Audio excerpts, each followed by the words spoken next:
કુદરત અને પર્યાવરણને બચાવવા માટે વાતો તો સૌ કોઈ કરે છે, પરંતુ કામ કોઈ કરતું નથી। ત્યારે અમરેલીના બાંટવા દેવલી ગામના સરપંચે એક પ્રેરણાદાયી ઉદાહરણ પૂરું પાડ્યું છે। અહીં સરપંચે દાતાઓના સહયોગથી ગામના રસ્તાઓને હરિયાળા બનાવવાનું બીડું ઝડપ્યું છે।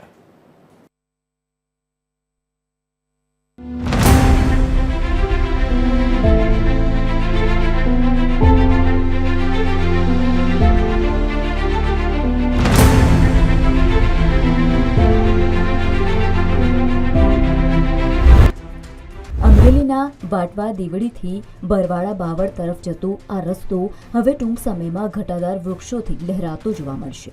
સરપંચ યતીનભાઈ દ્વારા રસ્તાની બંને બાજુએ 1 કિલોમીટરના અંતરમાં 175 જેટલા વૃક્ષોનું વાવેતર કરવામાં આવ્યું।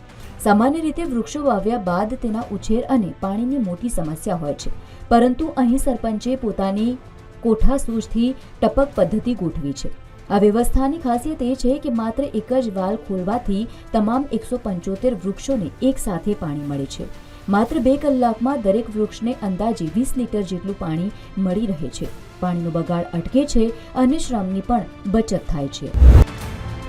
વૃક્ષો અમે ગઈ ચોમાસે લાવેલા જે ચેક ડેમના બંને પાડા પાસે વૃક્ષારોપણ કર્યું છે। અંદાજે 175 જેટલા વૃક્ષો અમે સદભાવના રાજકોટ વૃદ્ધાશ્રમમાંથી નર્સરીમાંથી લઈ આવેલા અને વૃક્ષારોપણ કરે। આ વૃક્ષોને ઉછેરવા માટે અમારે હાલ અમેરિકા દાતા છે ભગવાનજીભાઈ રાણપરિયા, એમના તરફથી અમને 1 લાખ રૂપિયાનું વૃક્ષે પાણી પહોંચે એટલા માટે દાન પણ મળેલું છે। દાતાના સહયોગથી તેમજ અમારા ગ્રામ પંચાયતના આખી ટીમના સહયોગથી અમે આ ગઈ ચોમાસામાં વૃક્ષારોપણ કર્યું છે અને એક વૃક્ષે 16 થી 20 લીટર પાણી પહોંચે એવી વ્યવસ્થા અમે ગ્રામ પંચાયત દ્વારા કરેલી છે।